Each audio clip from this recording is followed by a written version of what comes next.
ऐसी जीवात्मा को महात्माओं ने राम भी कहा। हम कोई अपनी बात नहीं कर रहे। आपकी धर्म पुस्तकों में लिखा है, एक राम दशरथ का बेटा, एक राम घट घट में लेटा, एक राम का सकल पसारा, एक राम है सबसे न्यारा। एक वो राम है जो अयोध्या के वासी हैं, और एक राम घट घट में लेटे, यानी हमारी आपकी जीवात्मा जो हर एक के अंदर मौजूद है।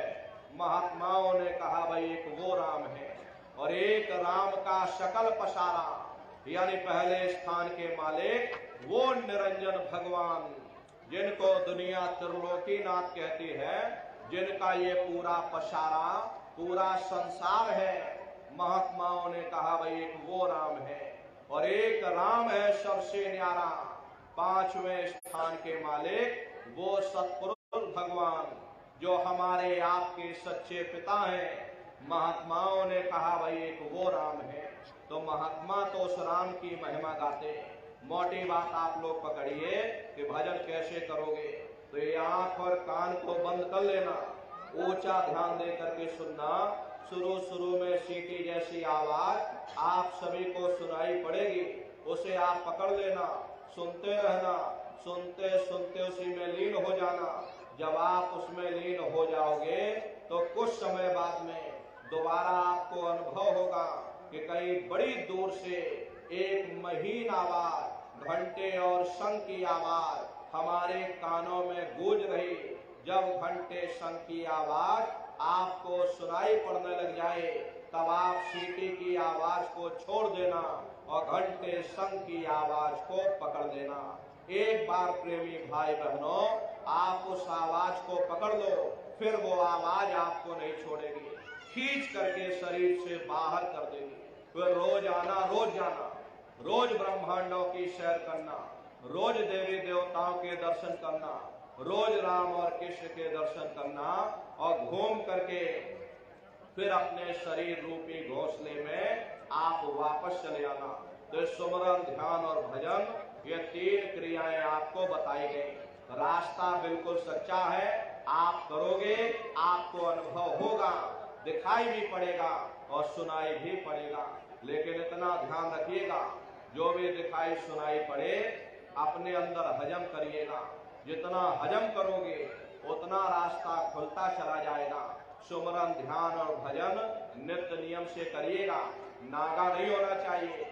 अरे आप शरीर को भोजन देते हो, सुबह दोपहर शाम खाते हो, लेकिन कभी आपने विचार नहीं किया ये जीवात्मा जो जन्म जन्मांतरों से भूखी प्यासी बैठी, कभी आपने इसको भोजन नहीं दिया। और इसका भोजन शब्द है, इसका भोजन नाम है। अपना ये नियम बनाइए कि पहले हम अपनी जीवात्मा को भोजन देंगे, फिर अपने शरीर को भोजन देंगे। अगर ये नियम आपका बन गया तो आपका लोक भी बन जाएगा और आपका परलोक भी बन जाएगा। हरे प्रेमी भाई बहनों, उस मालिक को पाने के लिए तुम्हें घर बार छोड़ने की जरूरत नहीं है, तुम्हें समाज छोड़ने की जरूरत नहीं है, तुम्हें जात बिरादरी बदलने की जरूरत नहीं है। ये जात पात के रगड़े झगड़े ये हमारे अपने नहीं है, ये सिर्फ हमारे मन की खुराफात है। आप सभी लोग बुद्धिमान हो, अपनी अपनी बुद्धि से आप सभी लोग विचार करिएगा। जब गुरु नानक साहब नहीं आए थे तब कोई सिख नहीं था, जब मोहम्मद साहब नहीं आए थे तब कोई मुसलमान नहीं था, जब ईसा मसीह साहब नहीं आए थे तब कोई ईसाई नहीं था, और पीछे लौटते चले जाओ तो केवल मनुष्य ही मनुष्य रह जाते। ये रगड़े झगड़े किसने पैदा किए? ये हमने आपने पैदा किए। अरे कोई भी महात्मा यहाँ पर आकर के ना कोई कौम बनाने आता है, ना कोई मजहब चलाने आते हैं, ना कोई पंथ चलाने आते हैं, और ना ही आप हमारे हाथों में ये डंडे और तलवारें देने के लिए आते। अरे आप तो सच्चा मार्ग, सनातन मार्ग समझाने के लिए इस धरा भूमि पर शरीर रूप में अवतरित होते हैं। हरे नर नारियों, सुपच जात के भंगी थे, रैदास जी जात के हरिजन थे, मीराबाई जात की छत्रणी थी। अगर वे सब उस मालिक को प्राप्त कर सकते हैं तो आप भी उस मालिक को प्राप्त कर सकते हो। जाति पाति पूछे नहीं कोई, और हरि का भजे सो हरि का हुई। लोग यहाँ जात पात बनाते बनाते मर गए, लेकिन ऐ नन्नारियों, जब तुम्हारी ये जीवात्मा इस मनुष्य रूपी चोले को छोड़ करके ऊपर धर्मराज की कचहरी में पहुंचेगी, वहां न तुमसे ये पूछा जाएगा कि तुम किस जाति के हो, तुम किस कौम के हो, तुम किस मजहब के हो, तुम हिंदू हो या मुसलमान हो, तुम हिंदुस्तान से आए हो या तुम पाकिस्तान से आए हो। अरे वहां तुम्हारे कर्म देखे जाएंगे, भक्ति भाव देखा जाएगा, मालिक से मिलने का प्रेम और प्यार देखा जाएगा। इसीलिए महात्मा समझाते हैं, भाई मालिक को पाने के लिए तुम्हें जात बिरादरी बदलने की जरूरत नहीं है, तुम्हें समाज छोड़ने की जरूरत नहीं है, तुम्हें घर परिवार छोड़ने की जरूरत नहीं है, तुम्हें बाल बच्चे छोड़ने की जरूरत नहीं है, तुम्हें जंगलों पहाड़ों में भटकने की जरूरत नहीं है, तुम्हें साधु सन्यासी बाबा बनने की जरूरत नहीं। अरे भाई, तुम अपने अपने घर परिवार में रहो, अपने अपने बाल बच्चों के साथ रहो, अपने अपने समाज में रहो, समाज की रीत नीति के अनुसार रहो, मेहनत और ईमानदारी से काम करो, और 24 घंटे में घंटा 2 घंटा अपनी जीवात्मा के कल्याण के लिए सुरत शब्द नाम की कमाई यानी सुमरन ध्यान और भजन करिएगा। हरे प्रेमी भाई बहनों, यही दौलत तुम्हारे काम आएगी, बाकी सब यही पड़ा रह जाएगा। सोए की एक नौक भी तुम्हारे साथ में जाने वाली नहीं। अरे बड़े बड़े राजे महाराजे आए, सारी जिंदगी उन्होंने ये किला बनाते बनाते गुजार दिया। आज उनके किलों को जाकर देखिए, खंडहर बने पड़े हुए। विश्व विजेता सिकंदर सारी दुनिया पर राज करने का ख्वाब देखता था, वो भी मुट्ठी खोल करके चला गया। कोई क्या साथ लेकर के जाएगा? जो चीज तुम्हारे साथ में जाने वाली वो केवल परमात्मा की भक्ति है। इसलिए प्रेमी भाई बहनों, वो दौलत कमा लो जो अंत समय में तुम्हारे काम आवे, वरना ये समय निकलता जा रहा, ये श्वासों की पूंजी दिन प्रतिदिन कम होती चली जा रही। एक समय ऐसा आएगा, ये बुलबुला तुम्हारा टूट जाएगा, ना जाने दोबारा ये मनुष्य शरीर मिले ना मिले। अरे तुम भटकते रह जाओगे युगों युगों के लिए नरकों और चौरासियों में। इसलिए प्रेमी भाई बहनों, अहो भाग्य है आपका, आपको ये मनुष्य शरीर मिल गया।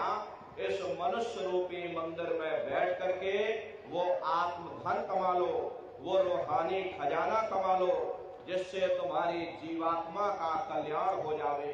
तो सुमरन ध्यान और भजन नित्य नियम से करिएगा, और सभी लोग शाकाहारी रहना, क्योंकि हमारे गुरु महाराज ने शाकाहार पर विशेष जोर दिया।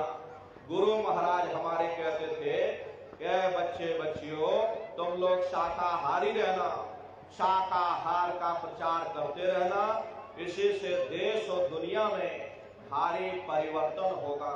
हरे नर नारियों, परिवर्तन कोई कानून बनाने से नहीं होता, परिवर्तन कोई आंदोलन करने से नहीं होता, परिवर्तन कोई तोड़फोड़ करने से नहीं होता। परिवर्तन तब होता है जब लोगों के विचार बदलते हैं, लोगों की भावनाएं बदलती हैं। विचार जब बदलेंगे जब लोगों का खान पान शुद्ध होगा। हर देशी कहावत है, जैसा खाए अन्न वैसा होए मन। तो जब इंसान पशुव्रती भोजन करेगा तो उसकी बुद्धि स्वतः ही पशुओं जैसी हो जाएगी, सोच विचार उसका चिंतन स्वतः ही पशुओं जैसा हो जाएगा।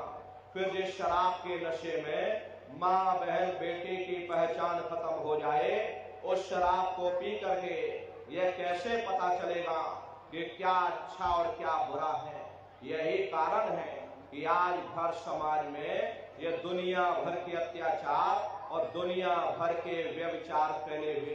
अरे हम आप मंदिर बनवाते हैं उन मंदिरों में नहा धो करके जाते, कहते भाई परमात्मा के रहने की जगह है, हमको नहा धो करके जाना चाहिए, फूल अगरबत्ती ले जाना चाहिए। कोई उन मंदिरों में कूड़ा कचरा नहीं डालता। अगर कूड़ा कचरा डालोगे तो आपस में लाठियां चल जाएगी।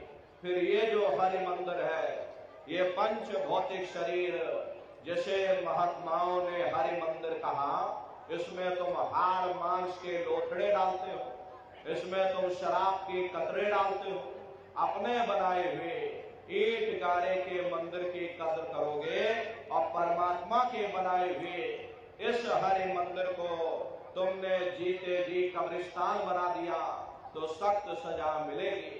हरे महात्माओं ने लिखा है कि तिल भर मच्छी खाई के कोट गौ दान और काशी करवट जा मरे निश्चय नरक निदान। यदि तिल भर भी मच्छी खा करके फिर चाहे कोटान कोट गौओं का दान करो और काशी में जा करके मत्था रगड़ते रगड़ते अपनी पूरी जिंदगी वहां पर गुजार दो, फिर भी तुमको तुम्हारे गुनाहों की सजा मिलेगी, कोई बच नहीं सकता। क्योंकि ये कर्म भूमि है, यहाँ तुम जैसा कर्म करोगे वैसा ही फल तुमको मिलेगा। देखिए इस कर्म भूमि पर कृष्ण भगवान तक नहीं बच पाए। उस समय बाली को छिप करके बाण मारा, वही बाली कृष्ण अवतार में बहेलिया बन करके आ गया। कृष्ण भगवान के पैरों में पद्म चमकता था, हिरण की आंख समझ करके बहेलिये ने निशाना मार दिया और जब पास में आकर के देखा कृष्ण भगवान थे, अफसोस करने लगे। लेकिन कृष्ण भगवान ने उसको समझाया कि इसमें तुम्हारा कोई दोष नहीं, उस समय हमने तुमको मारा, आज तुमने हमको मार दिया, हमारा तुम्हारा अदला बदला पूरा हो गया। कर्म प्रधान विश्व रच राखा, जो जस करे सो तस पंचाका। ये कर्मों का ऐसा देश है, यहाँ तुम जैसे बीज बोगे वैसे ही फसल काटोगे। इसलिए प्रेमी भाई बहनों, आपसे हमारी प्रार्थना है कि आप सभी लोग शाकाहारी रहिएगा। ये तरह तरह की बीमारियां जो आज के समय में आ रही, इसका मुख्य कारण एक ही है कि लोगों का खान पान दूषित हो गया। अपनी बुद्धि से विचार करिए, इंसानों के खून में जब जानवरों का खून मिल जाएगा, इंसानों के अंदर जब जानवरों के कीटाणु पहुंच जाएंगे तो न जानवरों की दवा काम में आएगी न इंसानों की दवा काम में आएगी। परिणाम क्या होगा? ऐसी महामारियां फैलेंगी। इसलिए प्रेमी भाई बहनों, आपसे हमारी प्रार्थना है कि आप सभी लोग शाकाहारी रहिएगा। कोई ऐसा नशा मत करना जिससे बुद्धि तुम्हारी पागल हो जाए, घर में माँ बहन बेटी की पहचान खो दो। अरे आप अपने आप को कट्टर हिंदू मानते हो, अरे भाई हम कट्टर हिंदू हैं, हम राम को मानने वाले हैं, हम कृष्ण को मानने वाले हैं। अरे आप राम को मानते हो और आप कृष्ण को मानते हो तो उनके आदर्शों पर भी चलना सीखो। राम ने कभी नहीं कहा कि तुम मांस खाओ, या कृष्ण ने कभी नहीं कहा कि तुम शराब पियो। जितने देवी देवता अवतार हुए सभी यही कह करके गए कि अहिंसा परमो धर्मा। अगर हमने किसी को बनाया नहीं तो मिटाने का अधिकार हमारे पास नहीं। अरे आप इंसान हो, इंसान का काम है दया करने का, दया धर्म का मूल है। इसलिए प्रेमी भाई बहनों, आप जीवों पर रहम करो, रूहों पर रहम करो। सभी लोग शाकाहारी रहना, शाकाहार का प्रचार अपने अपने क्षेत्रों में बराबर आप लोग करते रहना। अरे धर्म का प्रचार है, सतयुग कैसे आएगा, राम राज कैसे आएगा? राम राज कोई भाषण देने से नहीं आने वाला। राम राज जब आएगा जब आप लोग धर्म का प्रचार करोगे, और धर्म का प्रचार करने की जिम्मेदारी हम सभी प्रेमी भाई बहनों की है, क्योंकि हम सभी लोग अपने गुरु के जलाए हुए चिराग हैं। अगर एक एक चिराग एक एक गांव में पहुंच जाएगा, ये पूरा गांव प्रकाशवान हो जाएगा, ये पूरा समाज प्रकाशवान हो जाएगा। गुरु महाराज के संदेशों को जन जन के बीच में पहुंचाने की जिम्मेदारी हम सभी प्रेमी भाई बहनों की है। गुरु महाराज हमारे कह करके गए कि बच्चा गांव गांव में तुम भजन केंद्र की स्थापना करो, गांव गांव के लोग भजन करने लग जाएं, गांव गांव के लोग सत्संग करने लग जाएं, गांव गांव में सत्संग होने लग जाए, गांव गांव के लोग शाकाहारी हो जाएं, गांव गांव के लोग सदाचारी बन जाएं, आंखों में माँ बहन बेटी की पहचान कायम हो जाए। जब हमारा गांव बदल जाएगा, ये पूरा समाज बदल जाएगा, निश्चय ही कलयुग में सतयुग आ जाएगा। इसलिए प्रेमी भाई बहनों, धर्म के प्रचार में आप सभी लोग अपना अपना योगदान दीजिएगा। देखिए हमारे गुरु महाराज परम संत बाबा जय गुरुदेव जी महाराज ने एक अच्छे समाज के निर्माण के लिए, चरित्रोत्थान के लिए, लोगों को शाकाहारी और सदाचारी बनाने के लिए 116 वर्ष की आयु तक अथक मेहनत और परिश्रम किया। हमारे गुरु महाराज ने अपने गुरु की याद में मथुरा आश्रम पर इतना विशाल मंदिर बनवाया। गुरु महाराज हमारे कहते थे, बच्चा मंदिर का वो देवता वहां पर बैठ करके बरकत बांट रहा, अरे आप लोग आइए, वहां कोई रुपया पैसा नहीं चढ़ाया जाता, कोई चंदा चुटकी नहीं, अरे आप लोग आए, मंदिर के देवता के सामने अपनी एक बुराई को चढ़ा दीजिए। वहां पर बुराई चढ़ाई जाती है कि हम आज से मांस मछली नहीं खाएंगे, हम आज से अंडा शराब का सेवन नहीं करेंगे, हम आज से झूठ नहीं बोलेंगे, हम आज से किसी को धोखा नहीं देंगे। आप अपनी एक बुराई चढ़ा दो, आपकी एक मनोकामना पूरी होगी। ऐसा वरदानी मंदिर गुरु महाराज ने अपने गुरु की याद में मथुरा आश्रम पर बनवाया।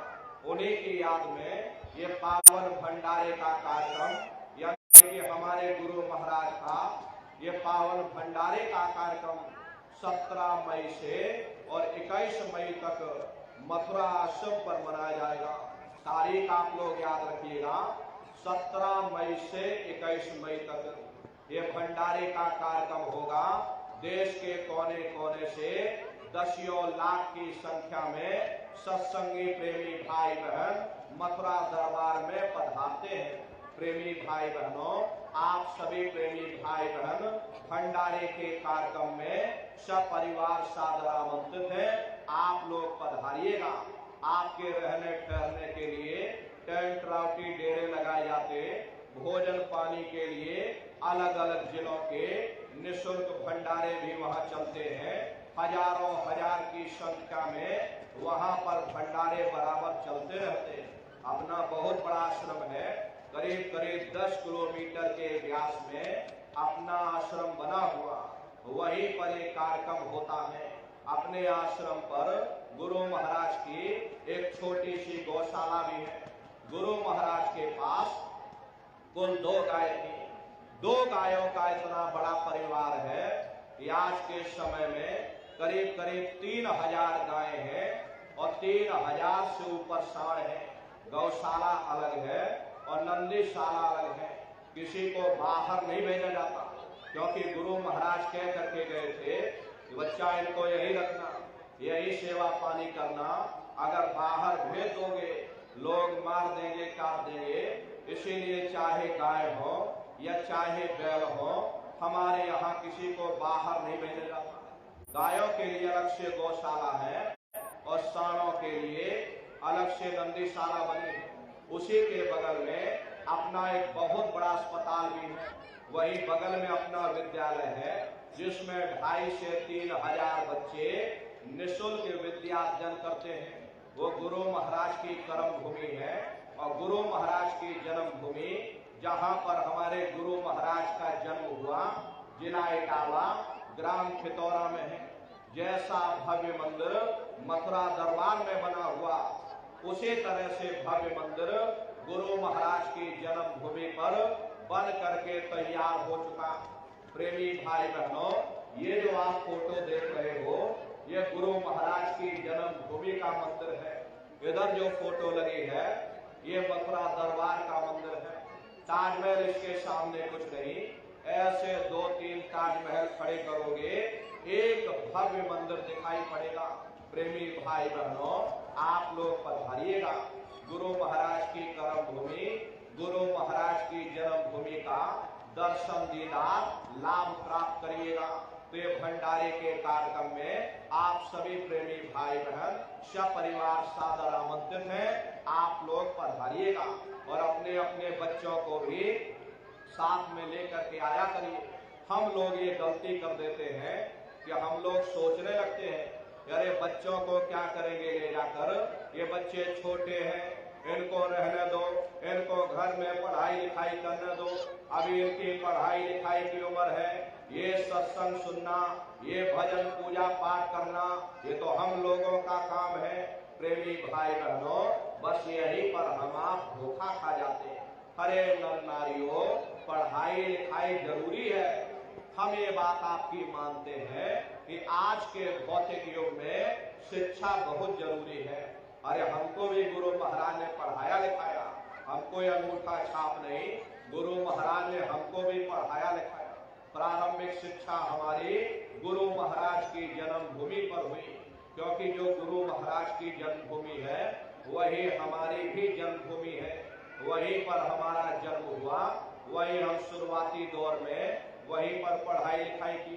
उसके बाद गुरु महाराज ने मथुरा आश्रम पर बुलवा लिया, फिर हमने 10वीं वहीं से की, फिर 12वीं किया, फिर बीए किया, बीए करने के बाद LLB किया, LLB करके वकील बने। तो कहने का मतलब ये है कि गुरु महाराज ने हमको भी पढ़ाया लिखाया, लेकिन पढ़ाई लिखाई के साथ साथ अच्छे संस्कार भी जरूरी है। और संस्कार कोई MA BA की डिग्री करने से नहीं पढ़ते, संस्कार कोई डिप्लोमा करने से नहीं पढ़ते। अगर MA BA की डिग्री करने से बच्चों के अंदर संस्कार पड़ जाते तो हिंदुस्तान में इतने वृद्धाश्रम न खोले गए होते। अरे संस्कार पड़ेंगे महात्माओं के वचनों से, संस्कार पड़ेंगे सत्संग के माध्यम से। ये बच्चे देश के भविष्य हैं, इन बच्चों के अंदर अच्छे संस्कार डालना ये समय की बहुत बड़ी मांग है। अरे पहले के समय में अकेले माँ बाप अपने 4-4 बच्चों को पाल लेते थे, लेकिन आज के समय में वही 4-4 बच्चे, वही MA BA और डिग्री डिप्लोमा किए हुए बच्चे अपने माँ बाप को रोटी नहीं खिला पा रहे।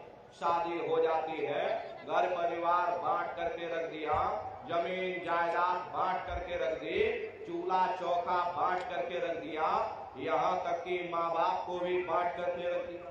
10 दिन तुम हमारे घर में छोड़ देना और 10 दिन बाद तुम अपने घर में ले जाना।